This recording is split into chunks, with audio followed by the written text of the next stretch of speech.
Temperature is 9.9 degrees here in Narre South, and it's going to be a chilly weekend, so try and stay warm as much as possible.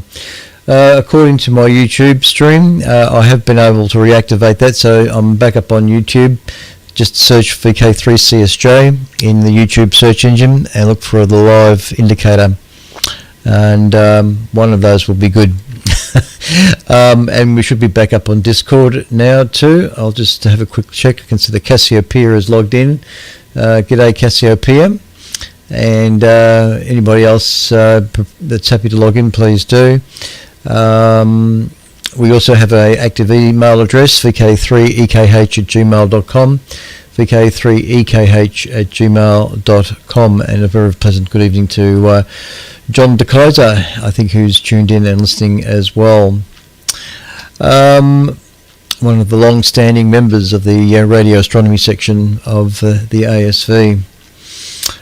Alrighty then, I've got a bunch of short articles tonight. If we're lucky, we'll have it all over and done with by 10:30. Okay, first thing to do is to give the ASV a little bit of a plug. So I have found the latest edition of the Astronomical Yearbook 2025. It was hiding under a whole bunch of things, and I finally found it. So somewhere in here there should be the usual introduction that I always give, but I think it'll be a little bit updated, but I'll just recheck if I can find it. Is it in the back cover? Yes, it's on the inside back cover. Alright. So with the usual thing, let me just read this out as I normally do. The Astronomical Society of Victoria was founded in 1922. It comprises well over 1,800 members, probably close to 2,000, throughout Victoria and the other states of Australia and overseas. Membership of the Society is open to all persons with an interest in astronomy. The Society's objectives are to encourage the study and practice of astronomy, to disseminate the knowledge of the science, and to provide greater facilities for the study among its members. Monthly meetings are usually held on the second Wednesday of each month, except in January, with the latter being held on a Saturday night. Meetings start at 8 p.m. at the Mullier Hall, Burwood Avenue, Melbourne, near the Melbourne Observatory, which is located not too far from the Shrine of Remembrance. Meetings are also live streamed for those who cannot attend on YouTube and on Facebook. Parking is available in Burwood Avenue, Dallas Brooks Drive, and the surrounding streets. Admission is free and visitors are most welcome. Privileges of membership include the right to borrow books, periodicals and other publications from the Society's extensive library located at Melbourne Observatory. Receipt of the ASV's magazine Crux, containing articles and news, observing notes and the like, and the free provision of the Astronomical Yearbook. Access is available to telescopes on members' nights held regularly at the Melbourne Observatory and after monthly meetings, weather permitting. These instruments include the Society's 300mm equatorial reflector and a 300mm portable reflector. There's also a 200mm refractor managed by the Royal Botanic Gardens, and a recently restored photoheliograph are also housed at the observatory and are accessible as well. The Society also has a number of 200mm reflectors available for short period loan. A member can gain practical experience in the use of one of these telescopes before deciding whether or not to buy one for their own. Regular Society meetings are held at the Morley Community Village in Bentley East. Members are encouraged to use the Society's instruments located there in order to gain first-hand experience in telescope use. Members are also encouraged to make use of the Society's country property located near Heathcote, some 90-minute drive north of Melbourne. It provides dark sky suitable for astrophotography. There is a range of instruments available for members to use, the larger two only with appropriate training, and they range from 300mm to 1000mm in aperture. Also located on the site is a 8.5 metre radio steerable telescope which members can access with involvement to the radio astronomy or in the radio astronomy section. Members are encouraged to make and use telescopes. Advice and help on both matters are provided willingly to newcomers desiring to do the same. Instrument making is only one of the several common interest activities catered for within the Society. Other areas of interest that members can participate in include deep sky observing, astrophotography, lunar and planetary observing, auroral, meteor, comet, radio astronomy, computing, cosmology and astrophysics, historical studies and research in astronomy in general. Contact details for various section directors can be found in or on the ASV website. Further information may be obtained by visiting the ASV website, and notifications of events are given in the Crux Extra Bulletins sent out via email to members every other week. Please note that the ASV will conform to all government health directives, thus ASV events may be required to be cancelled, moved or postponed.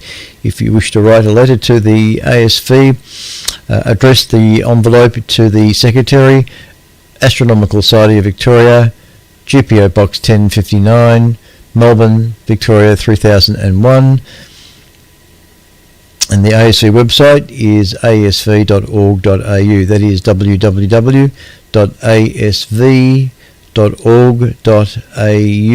and all will be revealed. Like I say, this for those watching the TV video side of things, that's the latest 2025 edition of the Astronomical Yearbook. A very, very nice publication. It's that thick, and it's full of all very valuable astronomical information, pickies and all that sort of stuff for those doing optical astronomy. So it is worth being a member of the ASV just to do that. This is the latest Crux that's come through. This is our magazine. It used to be called a newsletter, but this is the latest Crux magazine. There's a picture of Saturn taken by somebody. It's one of those. It's one of those very rare shots showing the rings side on. It does occur that the position of Saturn and Earth, sometimes the rings do appear side on as a little slit, and there it is there. And that was taken by, and there should be a little information on that somewhere on the inside cover, no doubt. Saturn and its moons left to right. Mimas, Dion, Tethys, and Enceladus, and it was done by Andrew Amit. Andrew. Good on you, Andrew.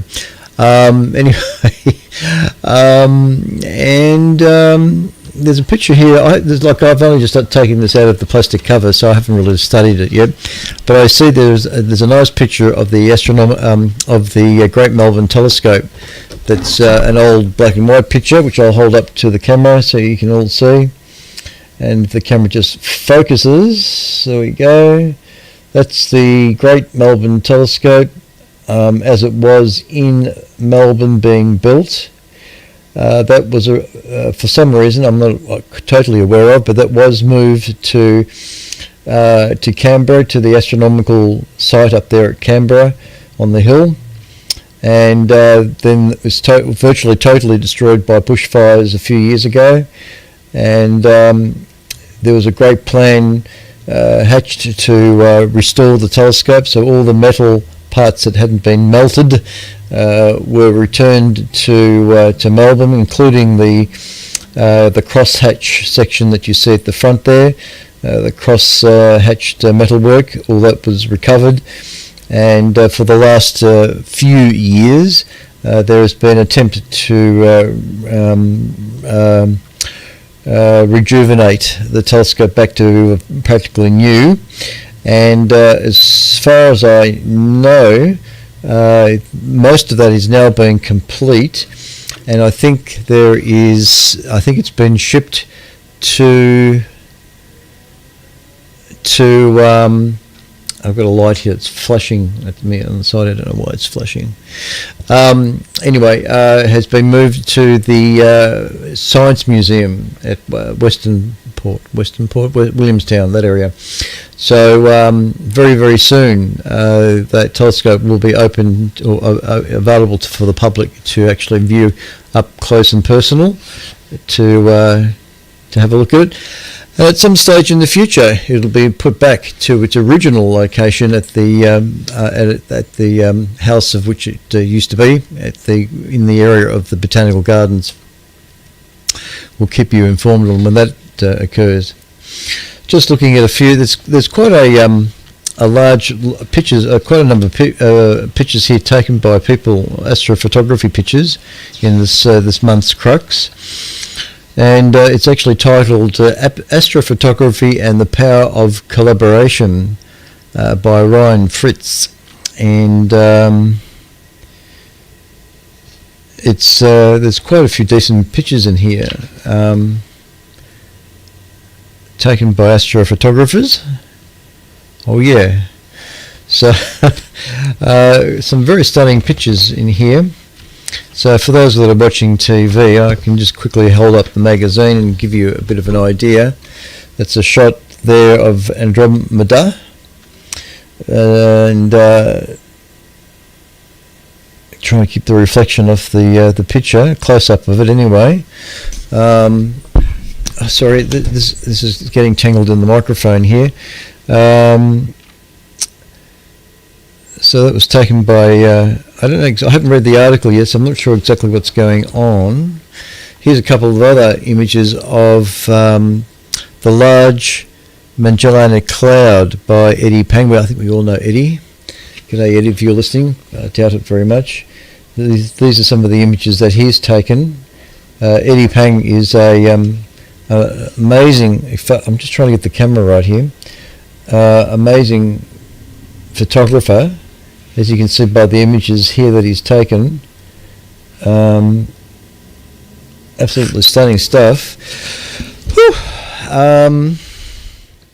What else? Yeah, alright. Then there's an article on Catch Saturn Without Its Rings in 2025, which is that first picture that I showed there. You can see that the rings are on the side there. What else is in here? Whole heap of things. Alright. You have to be a member. That's all I can say. To become a member of the ASV, just go to the homepage on the ASV website and click where it says join.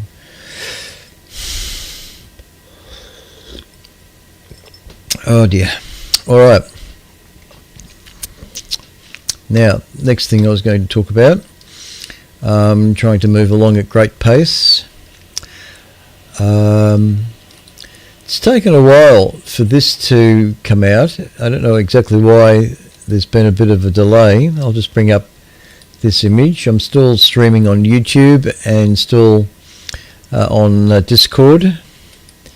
I can see that Steve and g'day Brett is there too. G'day guys, thanks for joining. The latest edition of Southern Astronomer has reached the newsstand again. Well, our email boxes. Let's see. It starts off by saying our special winter 2025 edition is here. Southern Astronomy is a quarterly magazine featuring news articles about science, astronomy, astrophotography and space exploration. We aim to connect these topics to the Southern Hemisphere and a wonderful part of the world, home to extraordinary people who have made significant contributions to astronomy and space and science.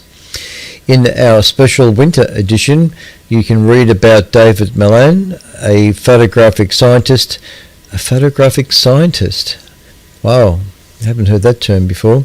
A photographic scientist and astronomer who invented new ways of revealing information on astronomical plates. His work has made a significant contribution to the field of astrophotography, inspiring countless photographers to explore the wonders of the night sky.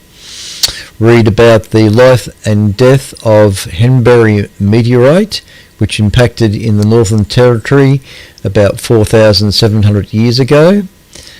Find out if Martian dust can be harmful to astronauts' health, if if and when humans do visit the red planet, and find out how you can discover your very own comet, which is something I hope to be able to do with my observatory.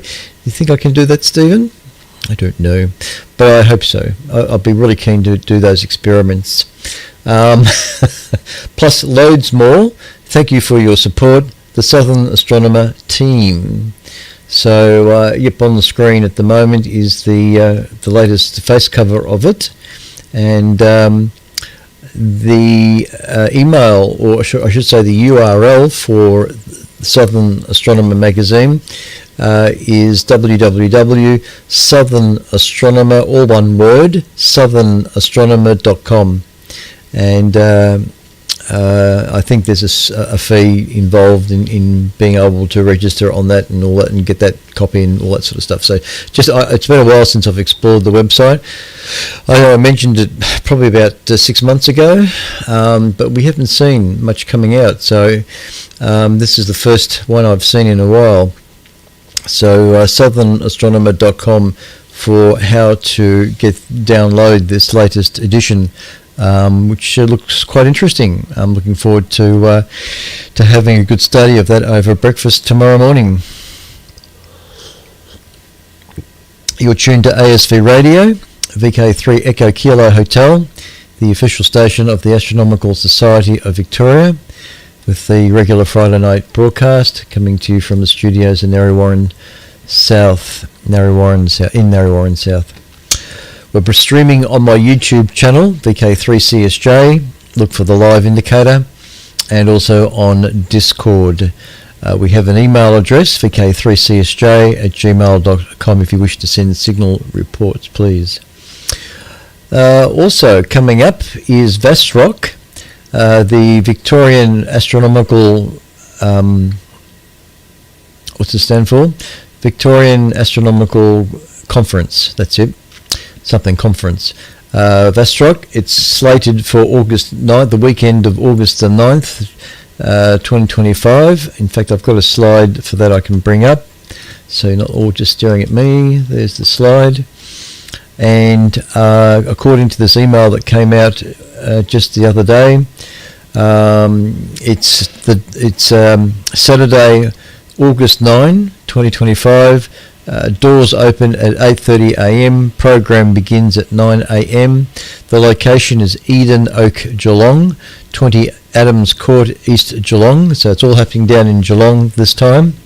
Eden Oak, Geelong. It's hosted by the Astronomical Society of Victoria Geelong section.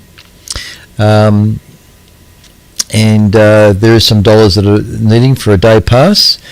And there's a dinner function add-on, and it says here, join us for the VASTROC 2025, a full day celebration of astronomy. It looks like it's just the one day, just Saturday. Join us for the VASTROC 2025, a full day celebration of astronomy, science and community in the tranquil garden surrounds of Eden Oak, Geelong, hosted by the ASV Geelong section of the ASV. This event brings together space enthusiasts, educators, amateur astronomers and experts from across the state for a day of stellar inspiration and connection. Enjoy presentations from 15 engaging speakers exploring topics from radio astronomy to STEM education, space exploration and everything in between. Keynote speakers, and this would be particularly good, I think. The keynote speakers is Dylan O'Donnell. Now, I don't know if you've ever heard of Dylan, but if you go to YouTube, just type in, and I think Dylan O'Donnell will get to his YouTube channel. But Dylan O'Donnell is a well-established astronomer, amateur astronomer, and also very, very keen astrophotographer. His YouTube channel has many YouTube videos he's done on getting into astronomy and how to do astrophotography and all these sorts of little things. He's very, very well known amongst the astronomical circle. And so Dylan O'Donnell is down there at Geelong talking about astrophotography and science communicator. Then you've got Eileen O'Healy, educator, presenter, and astronomer outreach advocate. Special guests include Stephen Slatter, acclaimed archival director of Apollo 8 Unseen, Apollo 11, and the newly released Sally Ride documentary. We've also got Bill Stent, the telescope gent, guiding us on a tour of the night sky, including with your day passes, morning tea and lunch. Access to all speaker sessions. Telescope viewing session. There's a telescope viewing session, weather permitting, of course. So that's all slated for August 9, Saturday, August 9.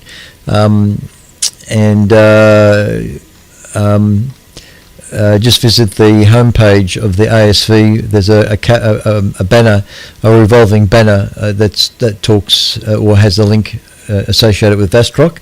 In fact, so you should be able to find out information you need to get down there to see that particular day. It would be quite interesting. It's a bit too far for me.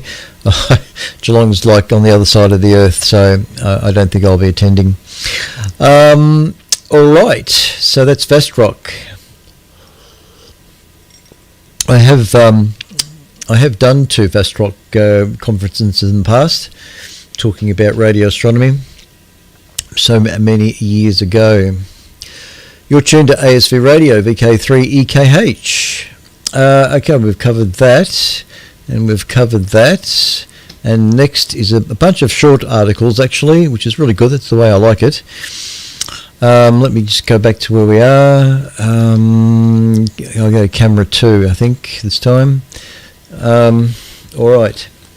Good evening, everyone that's watching on the video side of it. And apologies for the ATV repeater being offline. Well, actually, the ATV repeater is okay, but I'm not sure, to be honest. But we're going to be looking at that most likely tomorrow to find out where the problem lies. I'm just turning the gain down a little bit on my vMix because I think the level into YouTube might be a little bit too much.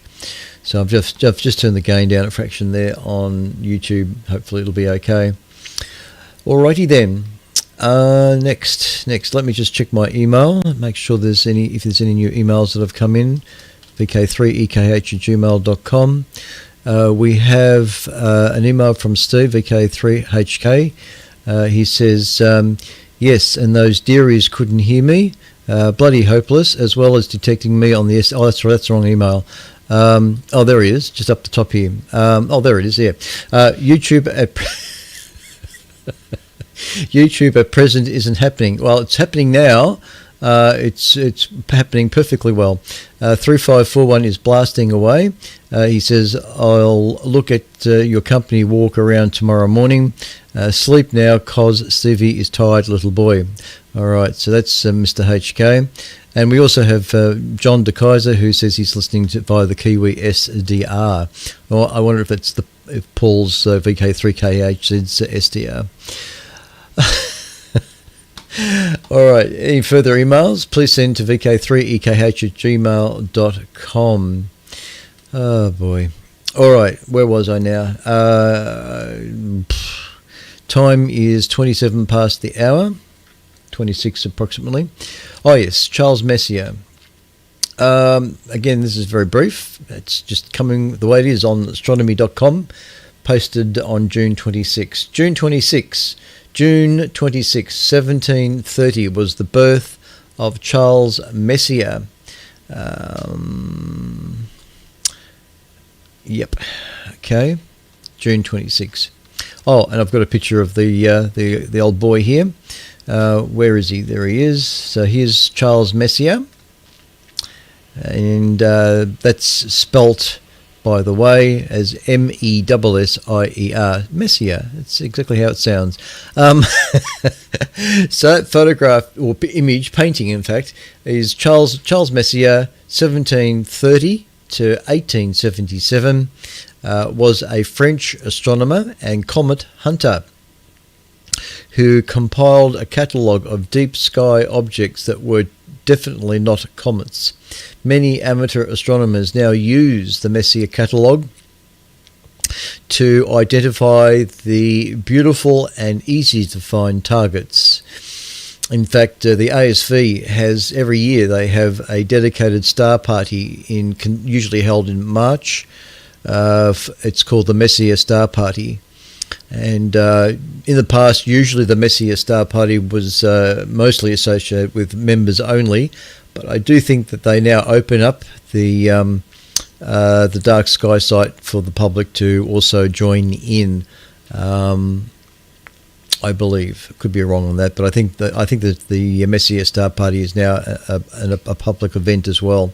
Charles Messier was born in Badonville, France, on June 26, 1730.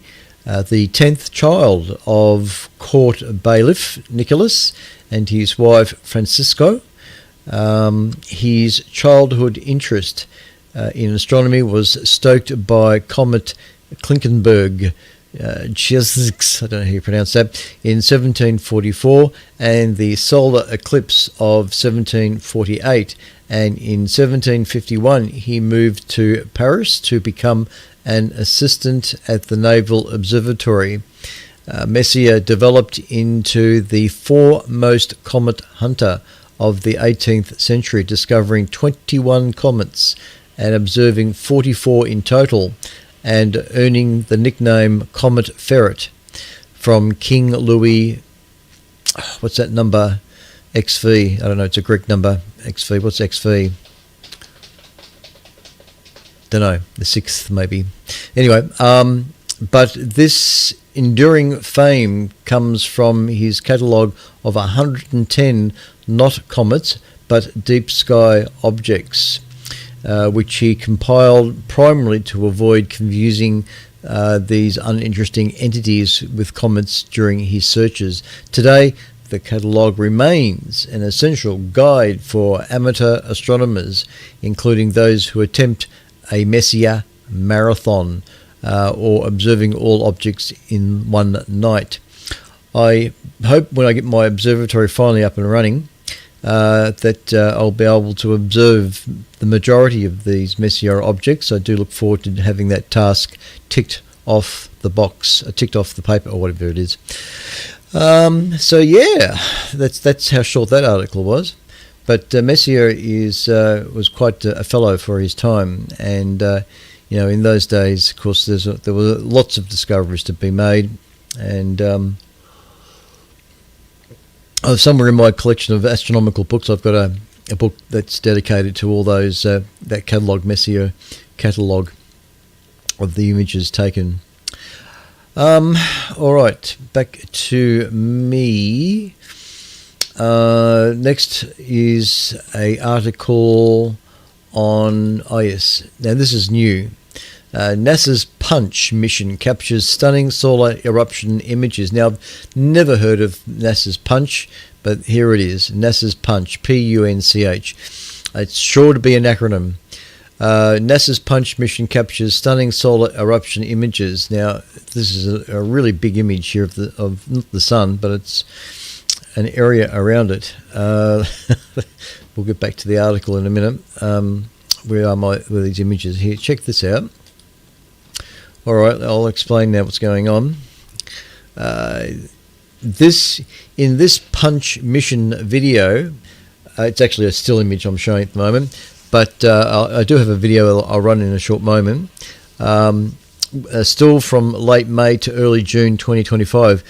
Coronal mass ejections streaming away from the sun in all directions. The sun is marked by a yellow dot at the center, with the dashed circle showing the field of view of SOHO's older LASCO C3 coronagraph.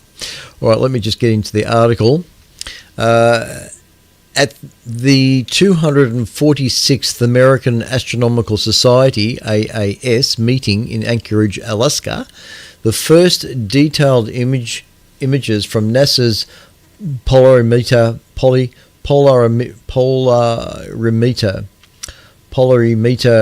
to unify the corona and heliosphere. Punch. Right, Punch. So it's a polarimeter. Could have been polarimeter, but there's no O in it, so it's polarimeter to unify the corona and heliosphere, or PUNCH, mission were unveiled by principal investigator Craig DeForest. Although the satellites are not yet in their final formation, the preliminary images already captured coronal mass ejections, CMEs, as they evolved across the inner solar system and impact Earth. As NASA explained in June 10 press release, the PUNCH instruments were able to capture CMEs in much greater detail than previously possible. Beyond their enhanced resolution, the images also allow scientists to view the corona and solar wind as a single system, said DeForest. The integrated perspective provides a clearer understanding of potentially disruptive solar events, enabling scientists to predict space weather with greater accuracy. PUNCH's unique imaging capability comes from its 4 small suitcase-sized spacecraft working together as what NASA calls a single virtual instrument, spanning approximately 8,000 miles. PUNCH's cameras are more sensitive and their field of view broader than earlier Pathfinder instruments. These unprecedented images will help to close a 60-year gap in measurement and understanding of what occurs in this region of space, according to the PUNCH mission website. And there's another image here that I'll bring up while I'm reading that out before I go on to the little video. It says here that in this image, NASA's PUNCH mission, led by SWRI, used its narrow field imager to collect images of solar activity. By blocking the sun's bright face, NFI captures the sun's atmosphere in unprecedented detail. The June 3 CME shown at the top of this image grew to an almost enormous size, 100 times that of the sun, as it travelled across the solar system, which is probably that swirling mass that you see at the top of the image there. You can see the sun. The sun's just that little yellow disk in the centre. And then there's a device that blocks out the glare of the sun so that we can see the finer detail in that image. The imaging system consists of 2 complementary components. 3 of the spacecraft carry wide field images developed by the Southwest Research Institute. These specialized cameras observe the corona and the solar wind, a constant stream of particles that flow across the solar system, blasting planets and other bodies with particles and radiation.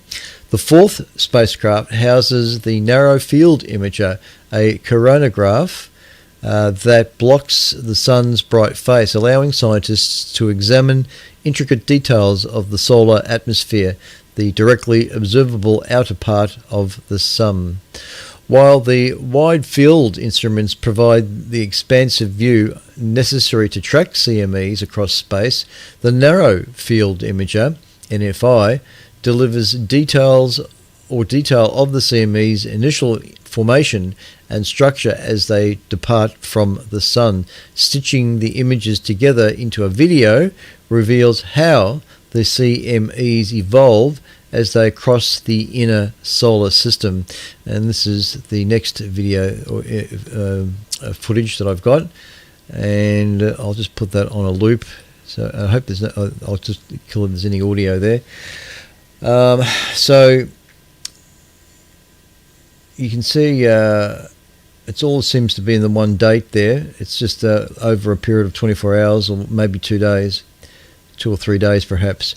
Getting back to the article, the PUNCH mission overview.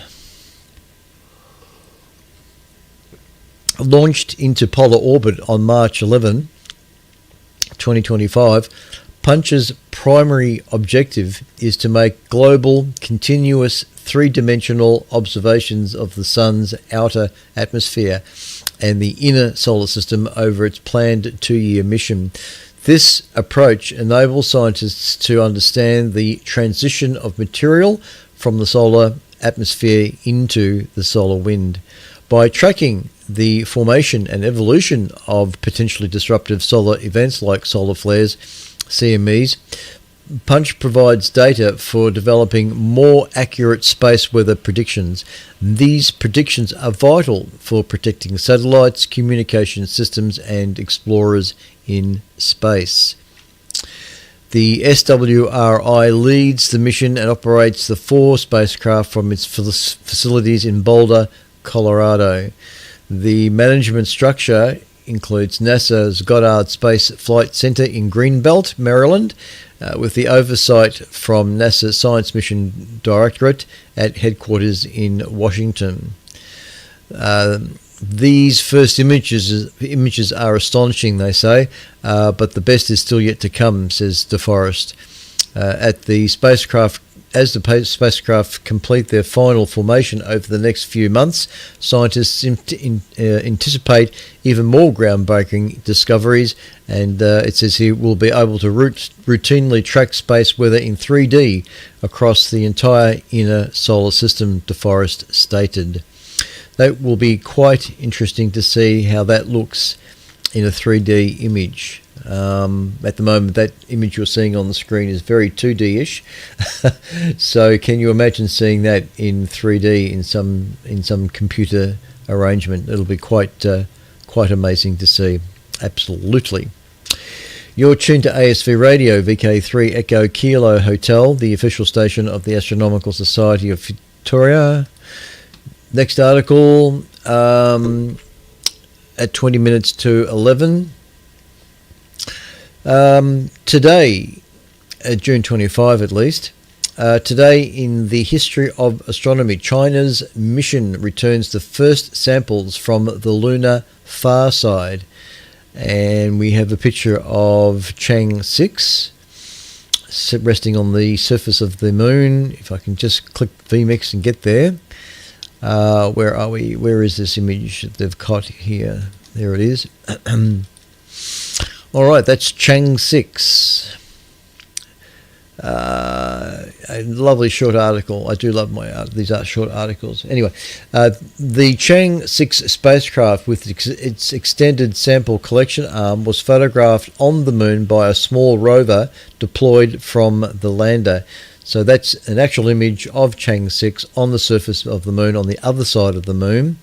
And you can probably just make out the tracks just in the foreground from the rover that took this picture. China's Chang 6 mission successfully returned to Earth 1 year ago today, delivering the first ever rock and soil samples from the moon's far side. Because the largely unexplored far side is distinct from the near side in volcanic activity, surface features and chemical composition, the samples offer unprecedented opportunity to understand the moon's early history.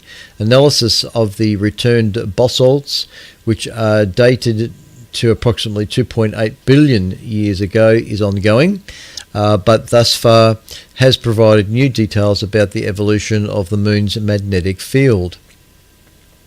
While previous data showed a decline in strength 3.1 billion years ago, Chang 6 samples suggest the field rebounded. The mission also yielded the first water estimate for the far side mantle and a possible dictometry in lunar water distribution. The far side appears to be drier than the near side. Dictometry. How do you pronounce that? Dictometry. I can hear it in my head, but my mouth isn't saying it. Dictometry. Dichotomy. I know everybody's out there saying this is how you say that. The far side appears to be drier than the near side. There it is. All right, that's a little bit of an update on that. And now we go to our next article. Oh dear.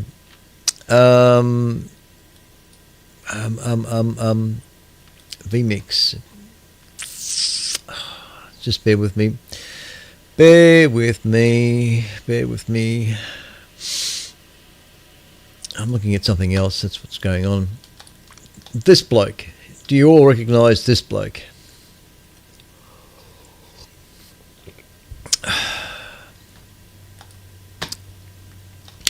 June 24, 1881. First photographic spectrum of a comet. Today, in the history of astronomy, the groundwork is laid for future comet hysteria. Is the way this article starts off. It's only a short article again, courtesy of astronomy.com. Picture here is of William Huggins. William Huggins was a pioneer in the field of spectroscopy, and in 1881 he captured the first photographic spectrum of a comet.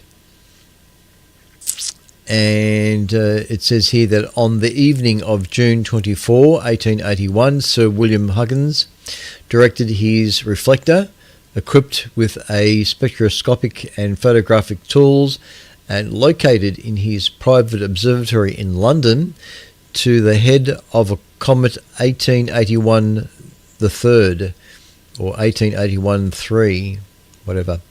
He captured the first photographic spectrum of a comet, and later analysis of the imagery revealed cyanogen emissions at certain wavelengths. Cyanogen emissions at certain wavelengths. This evidence showed that comets emit their own light rather than solely reflecting sunlight. It also helped to fuel panic 30 years later when Earth passed through Comet Halley's tail in May 1910.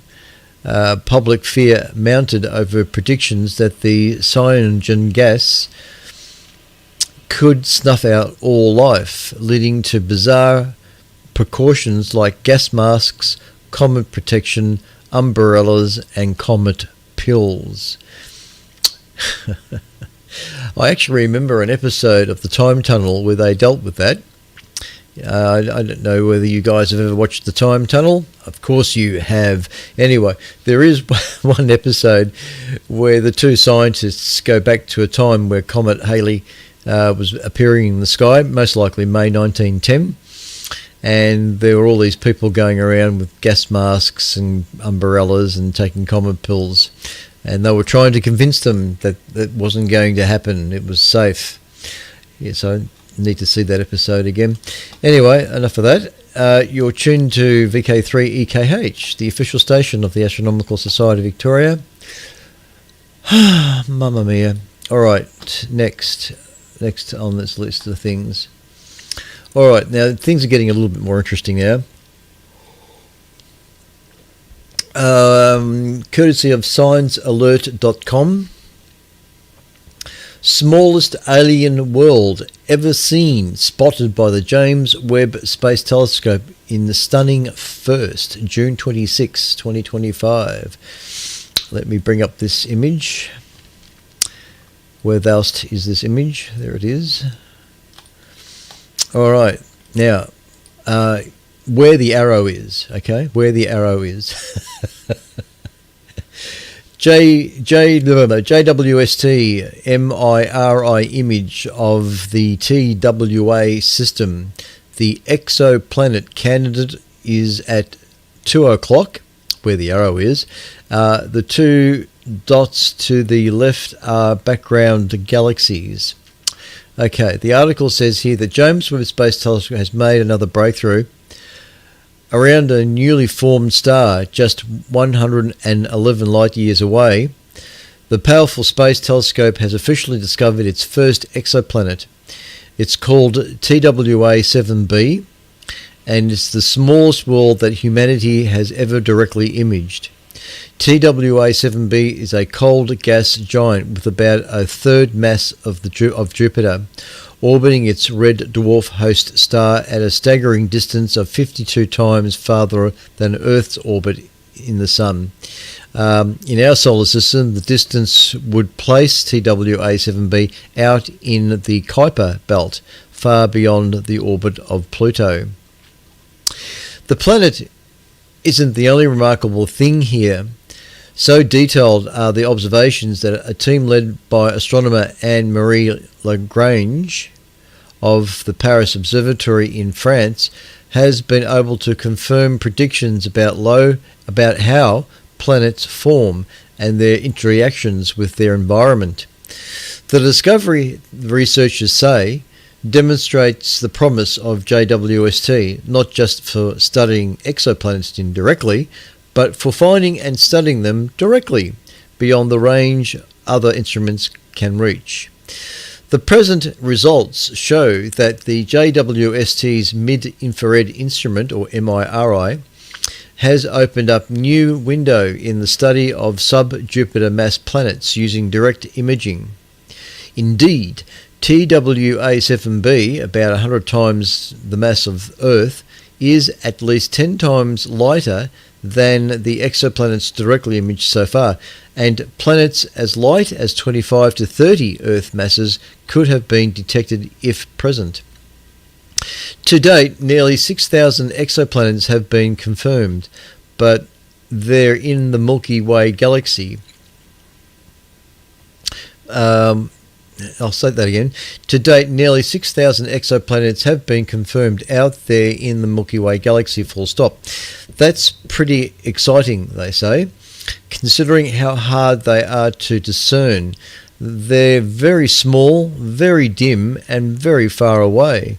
The vast majority of them have only ever been measured indirectly based on changes their presence wreaks on the light of their stars. They say here that we've only actually directly seen around 80 exoplanets. The star TWA7 is perfectly positioned in space for attempting to directly image an exoplanet. It's around 6.4 million years old, which is the star equivalent of a toddler. So young that it's still surrounded by a leftover disk of material that fed the baby star as it grew. Interesting. It's from these disks that planets are born, material clumps together as it orbits the star, gradually building up until there's enough mass to constitute a world. This process creates gaps in the disk where the new planet carves out a space and creates rings, shepherding the material on either side of the gap, a lot like the shepherd moons of the rings of Saturn. So, we think, as Lagrange and her colleagues note, no planet responsible for these features has been detected yet. There's one more image here. There.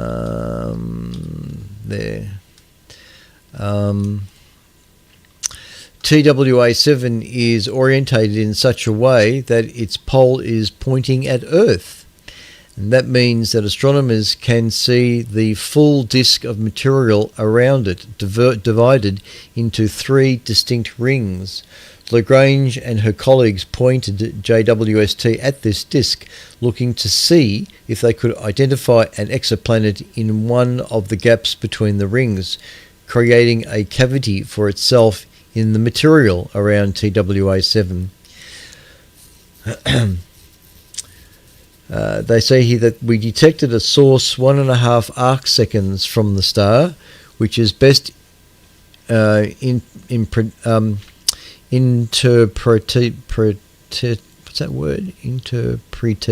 as a cold or sub-Jupiter mass planet, they write. The analysis suggests that this world is about the same mass as Saturn. It's a marvellous discovery, one that dramatically extends the lower mass range for directly detecting exoplanets.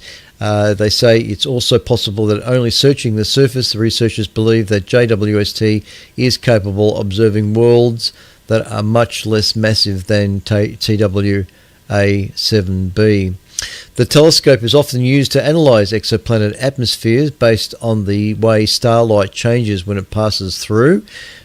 Direct imaging is an entirely different way of studying exoplanets that can reveal details that are difficult to obtain any other way. TWAB 7b is very well suited for further detailed dynamic modelling of disk-planet interactions, they say, as it is angularly well resolved from the star. TWA7b is suited for direct spectroscopic investigations, providing the opportunity to study the interior and the atmosphere of a non-irradiated sub-Jupiter mass cold exoplanet and start comparative studies with our much older and cooler solar system giants.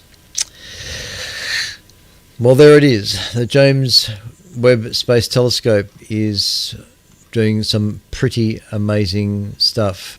Or the scientists are, at least, anyway. That's courtesy of sciencealert.com. And we're coming up to the hour. One more image, one more article. Let me bring up this photograph. Actually, this one here will do first. You might have heard about the Vera Rubin Observatory. It's now just recently come online. It's been finally completed, more or less. Behold, the world's largest camera snaps millions of galaxies in first pics. The Vera C. Rubin Observatory has just dropped its first images. Expected to revolutionize our understanding of the universe, the new eye on the sky hasn't disappointed. So the image on the screen right now is of the observatory itself.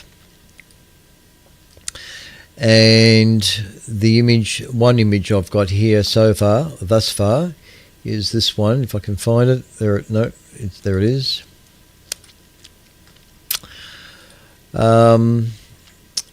If you gaze long enough into the abyss will gaze back into you. Yes, for 10 hours. The US National Science Foundation, NSF, and Department of Energy facilities stared deep into the cosmos using its powerful camera to record in near-ultraviolet, optical and near-infrared wavelengths. The result is a tantalizing and exciting set of observations that bode well for the years to come. NSF DOE Rubin Observatory will capture more information about our universe than all optical telescopes throughout history combined. It's hard to imagine that, but there it is. It says Brian Stone, acting director of the NSF. Through this remarkable scientific facility, we will explore many cosmic mysteries, including dark matter, dark energy, and that permeate the universe. Rubin's first mission is a 10-year survey of the southern sky called the Legacy Survey of Space and Time LSST. Every few days it will observe the entire sky, recording each section around 800 times using the telescope's 3,200 megapixel camera, the largest in the world, to effectively compile an unprecedented 10-year time-lapse of the universe. The mission is designed to capture anything that moves, flashes or pulses, a remit that includes asteroids, comet and supernovae, and pulsars, from taking an asteroid inventory of the solar system to capturing exploding stars billions of light years away. There's one other image here. This one. In its first images, Rubin demonstrates some of that range according to an extremely detailed massive image of the Milky Way, Trifid and Lagoon Nebula, which you can see just there, I think. Two dense molecular clouds bubbling with hidden star formation. In 7.2 hours, the telescope took 678 individual images for a final mosaic coming in at just under 5 gigapixels. You should go and have it says here, you should go have a play with the interactive zoomable image. It's a delight. In another image, the observatory showcases its ability to zoom in on a patch of sky, revealing around 10 million galaxies in a tightly focused field of view around the Virgo cluster. Finally, the Rubin team revealed the solar system asteroids the telescope was able to observe, including a whopping 2,104 orbiting bits of rock we've never seen before in just over 10 hours of observations. Good grief. Annually, about 20,000 new asteroids are discovered by all other ground-based telescopes combined. Rubin looks to blow them out of the water. None of the asteroids discovered by Rubin pose a hazard to Earth, but the discoveries showed that what a powerful tool the observatory will be in Earth defense against hazardous rocks. Rubin Observatory is the first of its kind. Its mirror design, camera size and sensitivity, telescope speed and computing infrastructure are each in an entirely new category. With Rubin, data will be able to will all understand our universe better, chronicle its evolution, delve into the mysteries of dark matter and dark energy, and reveal answers to questions we have yet to imagine. So, stand by and stay tuned for further on the Rubin Observatory. Pretty amazing stuff. And that sits at the top of Chile Mountains in the Akitama area. I believe that's where it is. High up in the atmosphere, where the air is thin and your stone's throw from space. All right, solar space weather. Let's get into space weather to finish off tonight. If I can just find the sun. There's the sun. Okay, the solar wind is currently at 741.1 kilometers a second. 741.1 kilometers a second at a density of 1.96 protons per cubic centimeter. The current disk of the sun, imaged just a few moments ago, is what you see on the screen there. There's I can't count them. Hang on, let me go to the full screen. There is 5 sunspots on the disk of the sun as we speak. It's becoming less active than it had previously, so it seems.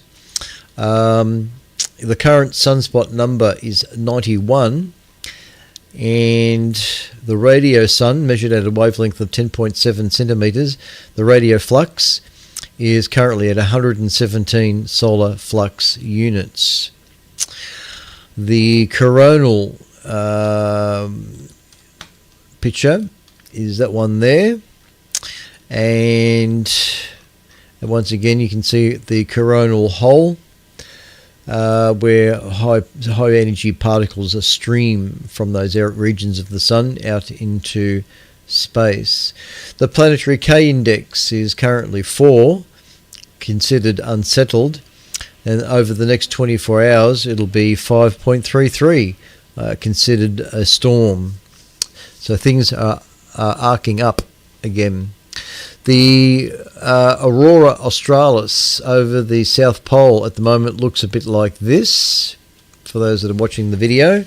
So even though there is a little bit of an auroral ring occurring, it's not super intense. It's pretty normal glow there, and there would be nothing really visible in the mainland from that, which you can see.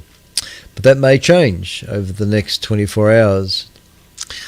Spaceweather.com says that solar wind storm is in progress. It says today a stream of solar wind is blowing around Earth faster than 700 kilometers a second. This is causing minor G1 class geomagnetic storms and auroras in the northern US states. Wind speeds should remain high for another 24 hours, and hence the KP index being unsettled and in storm conditions. Right, now there's another little article associated with spaceweather.com. It's something to do with Jupiter. A stormy masterpiece. Amateur astronomer Peter Rosen has released a jaw-dropping new film of Jupiter's storm systems that looks like it came straight from a spacecraft in orbit. However, this cinematic tour of the gas giant was crafted right here on Earth. Play the movie and note that almost every frame came from a telescope in someone's backyard. Now, I'm not sure if this is going to work, but I'll see if I can bring up this. Yes, I think this should work. All right, let me just play this. It only goes for 2 minutes. I don't think there's any audio. I'll kill the audio if there is any audio. There is some audio there. But going back to spaceweather.com, so this is a problem. All my viewing is usually through the repeater when it's on, but I can't see because I'm reading the article. Okay, it's running. Amateur astronomer Peter Rosen has released a jaw-dropping new film, which is playing at the moment, of Jupiter's storm system that looks like it came straight from a spacecraft in orbit. But everything that you see here has come from a telescope in someone's backyard. In the late 2024 and early 25, I downloaded thousands of still images of Jupiter taken by amateur planetary photographers from around the world, explains Rosen. They were taken as part of a pro-am collaboration for NASA's Juno mission to Jupiter. What Rosen did next is unprecedented. Absolutely no artificial intelligence has been used here. No AI has been used, he says. He says it is more like putting together 5,000 pieces of a puzzle, but you first have to construct every piece manually, one by one.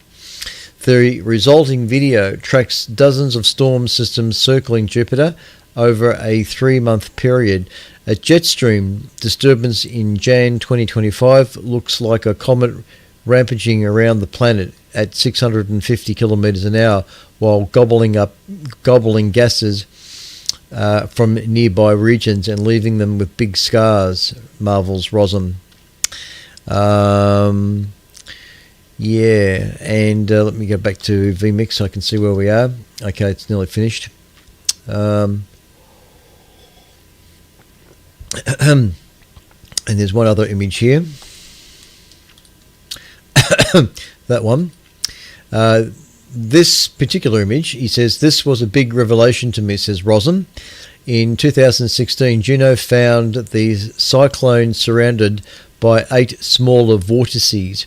He says, I could never have imagined that they could be detected in telescope images taken by amateurs from our planet 920 million kilometers away. But there they are. This is my second project for the Juno Pro-Am collaboration. The first one was produced 8 years ago. He concludes, I want to thank all the skilled amateurs from around the world who made this possible. Right. Anyway, that's an article, just a little quick article on spaceweather.com today as we speak. All right, on that note, we shall conclude tonight's broadcast. I don't think there's anything else to mention there, except for the fact that as of June 27, 2025, there are 2,349 potentially hazardous asteroids, but none of those asteroids are on a collision course with Earth at this present point in time. All right, so thanks everyone for watching and tuning in for tonight's session. We've still gone over an hour. God, I don't know. Let me just check my email. There's no other further emails. Let me just check Discord. We've got we've got Sam there, VK3FST. G'day Sam, VK3KSK. G'day Mr. KSK, and somebody by the name of Ed. Well, welcome to our little session there. G'day guys. A quick look at the chat room, because it's one area that I haven't really paid too much attention to, really. I can see Brett's there. Ed's waving, so g'day Ed, we're waving back. And Steve and Cassiopeia. Yes, no YouTube. Well, it started up again. It should be there at the moment. All right, thanks, chaps. We'll go back to vMix, and everything seems all right there. Okay, so at this stage, we'll open up the frequency 3541 kilohertz and see if there's any stations wishing to check in. This is VK3EKH. Hang on a sec. Just remove the headphones. VK3EKH listening on 3541. VK3SPX.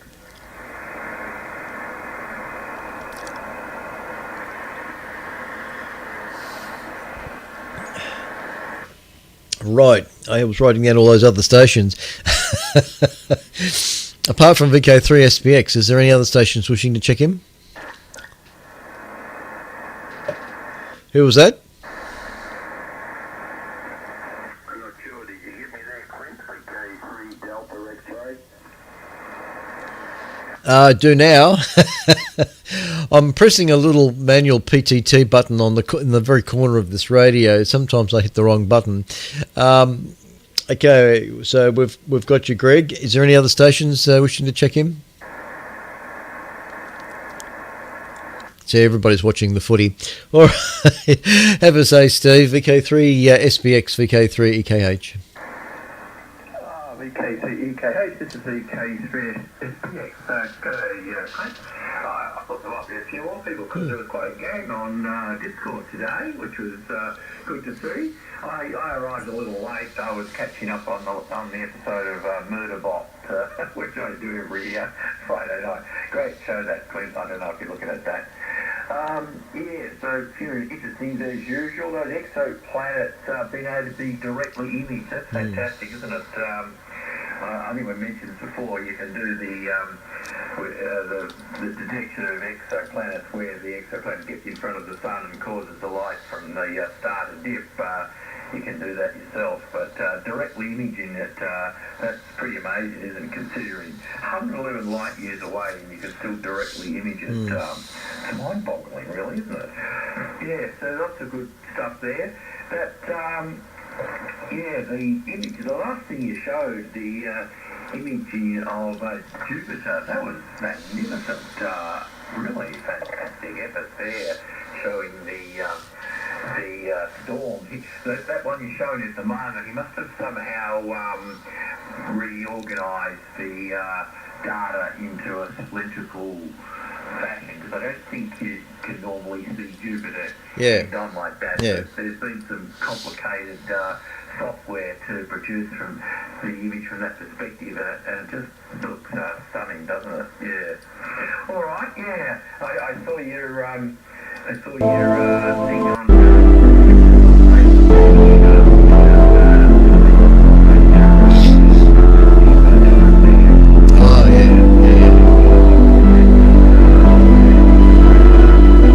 Relatively basic computer in the dive itself, because it doesn't take much to run the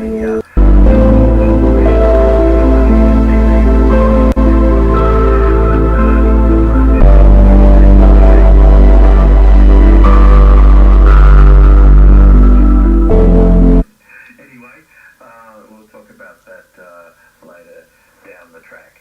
All right, thanks for the broadcast, Clint. I had a prospective ham radio operator, also a member of the ASC, Jeff. I won't say his last name, but he was here in my shack today and looking at getting the licence, and he made the trip from the LMDSS to Barringup and back in the daytime to have a look at the shack and learn a bit about what goes on here. So he might even be listening. I did tell him to maybe listen to 3541, but I don't know if he was able to. But you never know. We might have a new listener at some point in time there, Clint.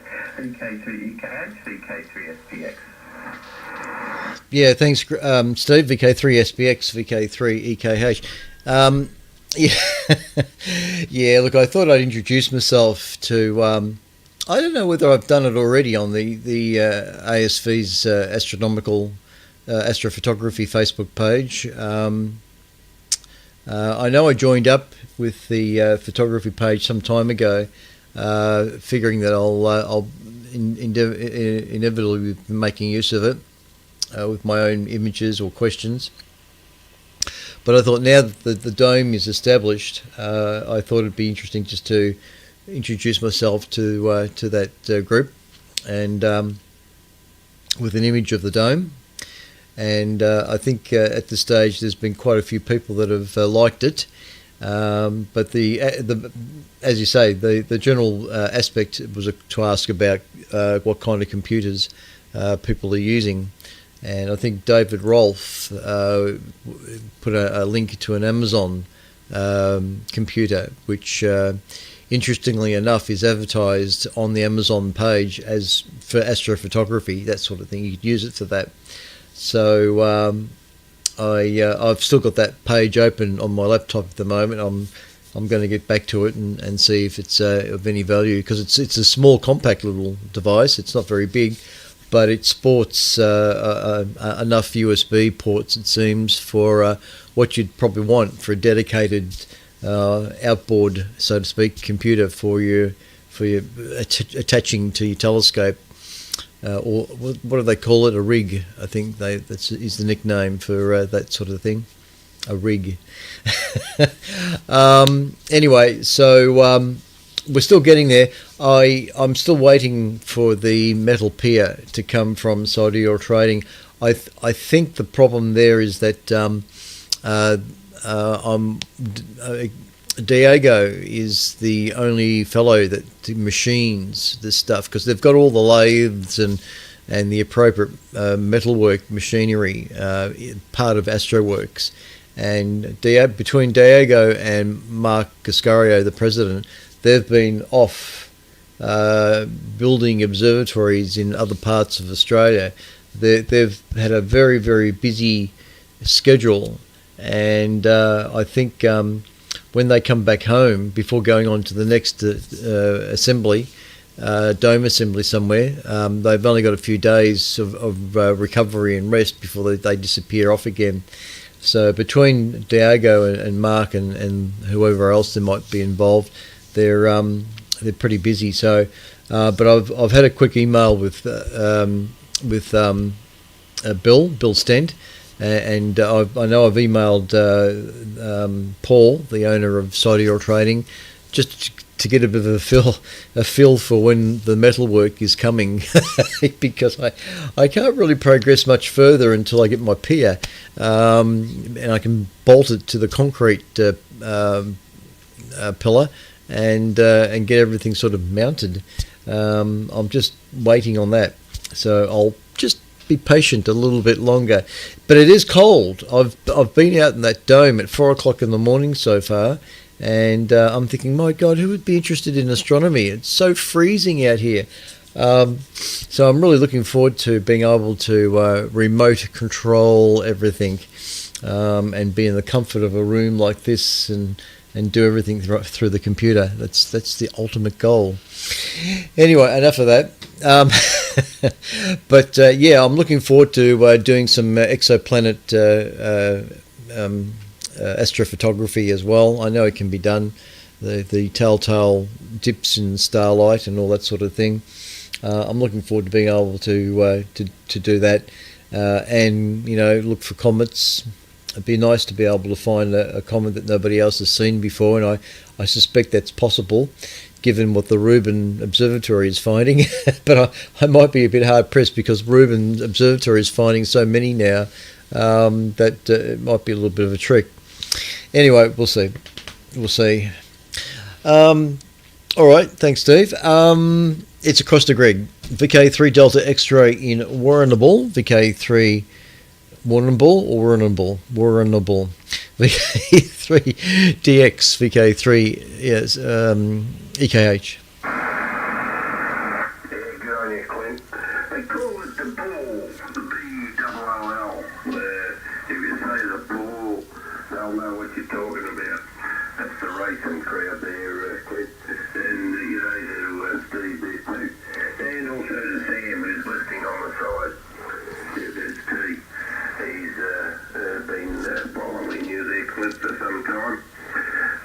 night, so I'll get him up on 80 metres and give you a report. But all's good. He does different ways of doing things with, I think he's on the disco. I don't understand that stuff, that's all. A bit above me. I was very interested in what you're talking about there tonight, Clint, on Reuben. That's something. I saw something on YouTube the other day, this monstrous comet, asteroid, I'm not sure now, I can't remember, but yeah, I watched that much YouTube, I sort of don't keep it all on board, but anyway, yeah, signals are good 5 and 9 plus down here, Clint, as they always are, and good to see them by the sound of things your observatory is up and running. Yeah, I've been missing for a little while. I'm on and off, I think. I might have been on a couple of weeks ago. And, yeah, but I haven't forgotten about the net. And, yeah, I get on the bottle shop net earlier on, and then if I get on that, I'm always then catch up with your net there at 10 o'clock. So that's good, mate. Anyway, what else? Yeah, not much else to report. I don't think. Yeah, they might all be tied up at the football tonight. What is it? Footscray in Sydney. It'll nearly be over, I think. But anyway, they might have all gone to bed. Sydney must have won. Footscray's not celebrating. I don't know. Yeah. Anyway, that's my story, Clinton. I'm sticking to it, but good broadcast as they always are, and always interesting. So that's the main thing. I think it's about 5 degrees outside currently. Not that I'm outside. I was thinking, remote control. That sounds like the way to go. They're a big wood eater inside, Clint, and it'd probably eat up too much and, bugger up the show. I don't know. Okay, mate, put it back to you. Good to talk to you, and thanks for running on that. Okay, 3EKH, okay, 3 Delta X-ray, Regan Laudable, or the Blue. Yeah, that one. VK3 Delta X-ray, VK3 EKH. Thanks, Greg. Good on you, mate. Yeah, everybody's a nice solid signal tonight. Well, the two of you blokes are. 3. Yeah, g'day to Sam too, if he's listening. Welcome, Sam, to the listening side of the station here.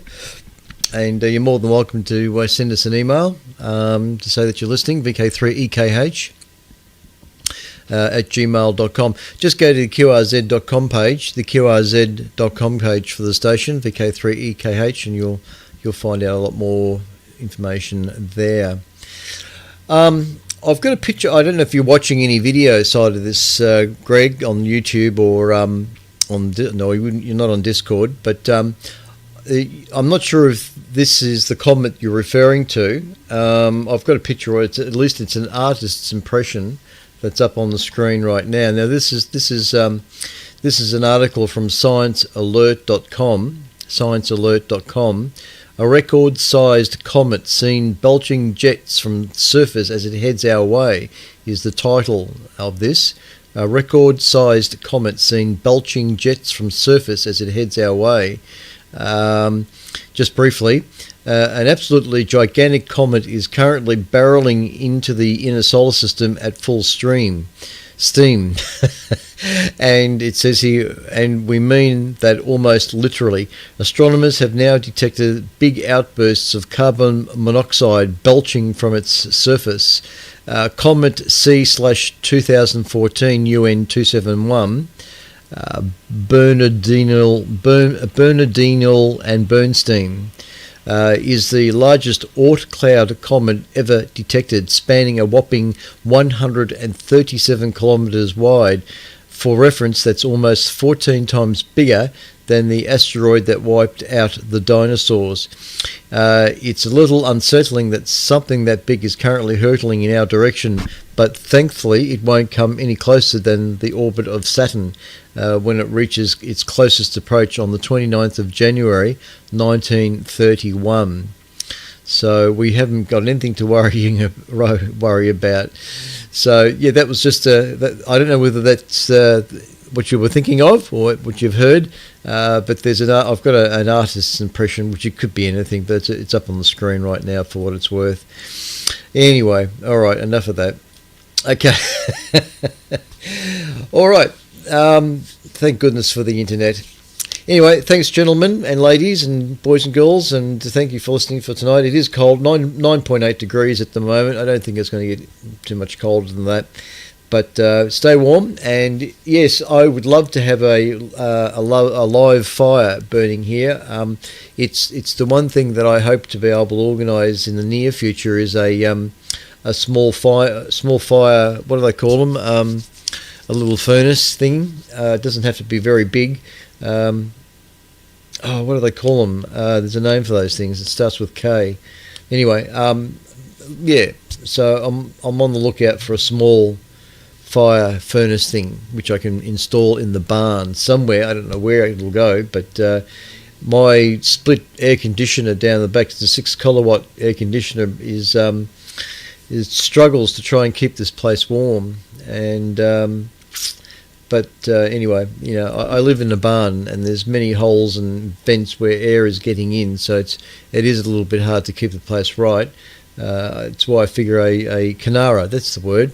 If I can get a small Canara in here where I can just have a little fire going, that'll be so romantic. I love fireplaces. I think they're nice to just gaze into. Your mind just draws into the embers of the fire burning. But you can't have that in the observatory. I don't know how many people that I've spoken to say, "Oh, why don't you have a heater going on down there?" Yeah, well, it doesn't quite work that way. Anyway. All right. Anyway, enough of that. Cheers, everyone. Take care. Look after yourselves. We'll see you all next week. Have a safe week, and we'll see you then. This is VK3 Echo Kilo Hotel, the official station of the Astronomical Society of Victoria, with a regular Friday night broadcast brought to you by the Astronomical Society of Victoria, or at least on behalf of, but brought to you by VK3 CSJ, is concluding for tonight. Cheers, everyone. Take care.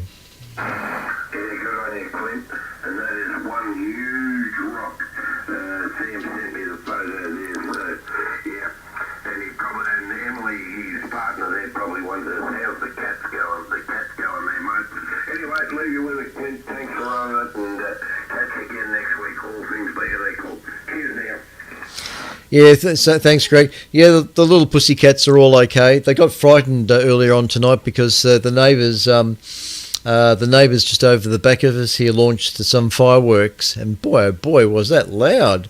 I don't know what they were doing, but there was about 3 or 4 massive explosions, and of course the poor old animals just completely went to all dark corners somewhere and hid for a few. I think they're still all hiding. Anyway, cheers, mate.